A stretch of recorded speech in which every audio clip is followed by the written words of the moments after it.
1 फरवरी 2025 को भारत के वित्त मंत्री मिसेस निर्मला सीतारमण ने पार्लियामेंट में बजट पेश किया जो कि एप्लीकेबल था 1 अप्रैल 2025 ऑनवर्ड, यानी फाइनेंशियल ईयर 25-26 के लिए, या यूँ कह सकते हैं कि असेसमेंट ईयर 26-27 के लिए एप्लीकेबल था। और इसमें एक बहुत बड़ा अनाउंसमेंट किया इन्होंने, जिसमें ये कहा उन्होंने कि 1 अप्रैल 2025 ऑनवर्ड जिसकी भी इनकम 12 लाख रुपए तक है उसको कोई टैक्स नहीं देना पड़ेगा। और यदि ये इनकम सैलरी इनकम है तो 12 लाख से ये सीमा बढ़ के 12,75,000 रुपये हो जाएगी, यानी सैलरी वालों को 75,000 का अतिरिक्त मुनाफा या फ़ायदा का लेंगे। आज की वीडियो में चर्चा करेंगे कि 12 लाख रुपए तक कोई टैक्स नहीं और सैलरी इनकम में 12,75,000 रुपये तक कोई टैक्स नहीं, किन किन परिस्थितियों में ये सुविधाएं लागू हैं। क्योंकि सामान्य अवस्था में हमें समझ में आता है कि भाई आपका 13 लाख रुपए का इनकम है तो 12 लाख तक फ्री, और 1 लाख का जो एप्लीकेबल टैक्स रेट है वो हमें टैक्स देना पड़ेगा। आज की वीडियो में चर्चा करेंगे किन किन परिस्थितियों में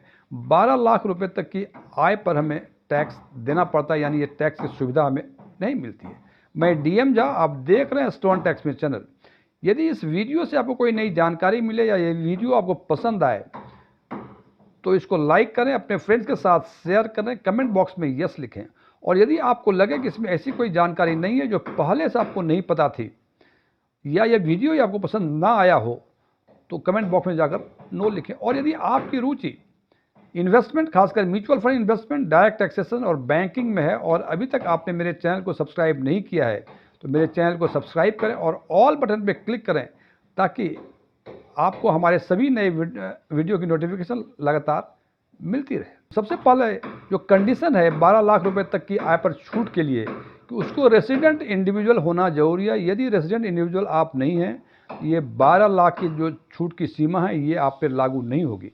अब इसको ये साधारण शब्दों में यदि हम ट्रांसलेट करें कि रेसिडेंट इंडिविजुअल का मतलब क्या, क्योंकि रेसिडेंट इंडिविजुअल को मिलेगा और उसके अलावा किसी और को नहीं मिलेगा। किसी और को नहीं मिलेगा इसका मतलब कि यदि आप नॉन रेसिडेंट इंडियन हैं, एनआरआई हैं, तो आपको ये 12 लाख की सुविधा जो टैक्स छूट की है वो नहीं मिलेगी। अब आप कहेंगे एनआरआई का मतलब क्या, हालांकि इसकी डेफिनेशन दी हुई है, लेकिन आपको सामान्य शब्दों में समझने के लिए यदि आप प्रीवियस फाइनेंशियल ईयर में 183 दिन या उससे अधिक विदेश में रहे हों और आपकी इनकम 12 लाख रुपए से भी कम भी हो, फिर भी ये 12 लाख का जो सुविधा है ये आपको नहीं मिलेगी। अब आप कहेंगे कि यदि वो विदेश में रह रहा है तो हिंदुस्तान में उसकी आय क्या होगी।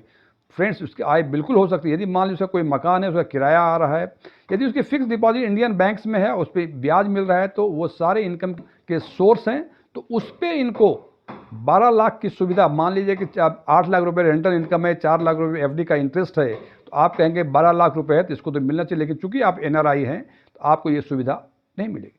दूसरा कंडीशन है कि हिंदू अनडिवाइडेड फैमिली यानी एचयूएफ को ये सुविधाएं नहीं मिलती हैं। अब कहेंगे एचयूएफ क्या, तो सामान्य शब्दों में कहूँ कि फैमिली बिजनेस के लिए एक अकाउंट खुला होता है जिसको एचयूएफ बोला है, और यदि एचयूएफ अकाउंट खोलते हैं तो कहते हैं कि लोग कि इसमें टैक्स का लाभ होता है, और इसी लाभ के चलते कुछ परिवार जो है एचयूएफ अकाउंट खोलते हैं। लेकिन यदि आपने एचयूएफ अकाउंट खोला है तो ये जो 12 लाख रुपए तक की छूट की सीमा है ये आपको नहीं मिलेगी। तीसरा है कि एसोसिएशन ऑफ पर्सन यानी एओपी और बॉडी ऑफ इंडिविजुअल यानी बीओआई, इन दोनों को ये सुविधाएं नहीं मिलती। यानी एओपी और बीओआई का यदि आपकी इनकम यदि 12 लाख रुपए से कम भी है फिर भी 12 लाख के टैक्स की सुविधा इस पर नहीं मिलती है। अब एओपी और बीओआई पे मैं अधिक डिस्कस नहीं करना चाहता बिकॉज ये कुछ टेक्निकल हो जाएगा। पांचवा है पार्टनरशिप फर्म। पार्टनरशिप का नाम सुना होगा। पार्टनरशिप फर्म की यदि आप 8 लाख भी इनकम है, 10 लाख है, यानी 12 लाख से कम भी है, फिर भी इसको टैक्स देना पड़ेगा। इसको टैक्स की सुविधा, इसको जो एग्जम्पशंस हैं, जो छूट है, वो इसको नहीं मिलती है। कंपनी को भी इसका लाभ नहीं मिलता है। कंपनी इनकम यदि होता है और उसका यदि 12 लाख से कम भी है उसकी इनकम, फिर भी इसको 12 लाख पे जो टैक्स की सुविधा है वो इसको नहीं मिलती है।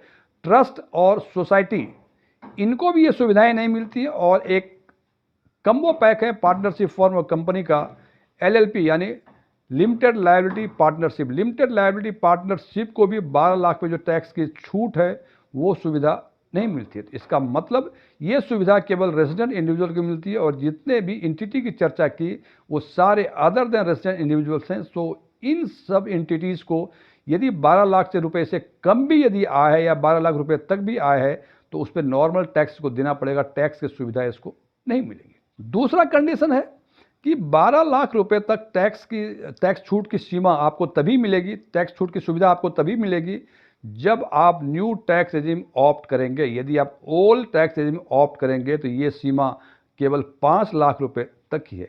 तो 12 लाख पर टैक्स ना लगना या 12,75,000 यदि आपकी सैलरी इनकम में टैक्स नहीं लगना तभी मिल पाएगी जब आप न्यू टैक्स रेजिम ऑप्ट करेंगे। ओल्ड टैक्स रेजिम पर ये 12 लाख की सुविधाएं आपको नहीं मिलेगी। तीसरा कंडीशन है कि यदि आपकी आय 12 लाख रुपए से अधिक है तो ये 12 लाख रुपए तक की टैक्स की छूट जो है आपको नहीं मिलेगी। हालांकि ये कुछ टेक्निकल है, इसको समझाना बहुत बेहतर है, बिकॉज कि हम ये समझते हैं कि जैसे 12 लाख रुपए पे कोई टैक्स नहीं, मान लें कि हमारी इनकम 13 लाख रुपए है तो हम सामान्य शब्द में समझते हैं कि 12 लाख पर जीरो टैक्स और 1 लाख रुपए पर जो अप्लीकेबल टैक्स रेट होगा उसके हिसाब से टैक्स हमें देना पड़ेगा। लेकिन फ्रेंड्स, ऐसा कतई नहीं है।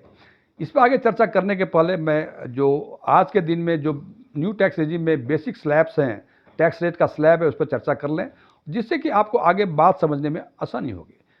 न्यू टैक्स रेजिम में जो 25-26 के लिए एप्लीकेबल टैक्स स्लैब है वो 4 लाख तक नील टैक्स है, 4 से 8 लाख रुपए तक 5% टैक्स देना पड़ेगा, 8 से 12 लाख रुपए तक 10%, 12 से 16 लाख तक 15%, 16 से 20 लाख तक 20%, 20 से 24 लाख तक 25%, और यदि आपकी इनकम 24 लाख रुपए से अधिक है तो आपको 30% टैक्स देना पड़ेगा।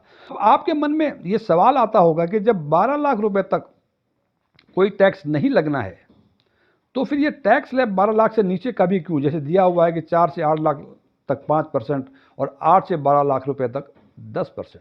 फ्रेंड्स, बता दूं, ये 12 लाख की जो टैक्स की छूट की सीमा जो है वो आपको इसकी सुविधा तभी मिलेगी जब आपकी इनकम 12 लाख या उससे कम है। यदि आपकी इनकम 12 लाख रुपए से क्रॉस कर गई, जो थ्रेशोल्ड लिमिट है 12 लाख, उससे क्रॉस कर गई, तो जो अप्लीकेबल टैक्स आप स्क्रीन पर देख पा रहे हैं उसी हिसाब से आपको टैक्स देना पड़ेगा। उदाहरण के लिए, यदि आपकी इनकम 13 लाख रुपए है तो आप भूल जाएं कि आपको 12 लाख पर जीरो टैक्स देना पड़ेगा। आपको जो स्क्रीन पर दिख रहा है, जैसे 4 लाख तक जीरो टैक्स, 4 से 8 लाख का जो 4 लाख का है उस पर 5%, वो 20,000 रुपये होंगे, और 8 से 12 लाख तक जो इसके 4 लाख हैं उस पर 10%, उसके 40,000 रुपये होंगे।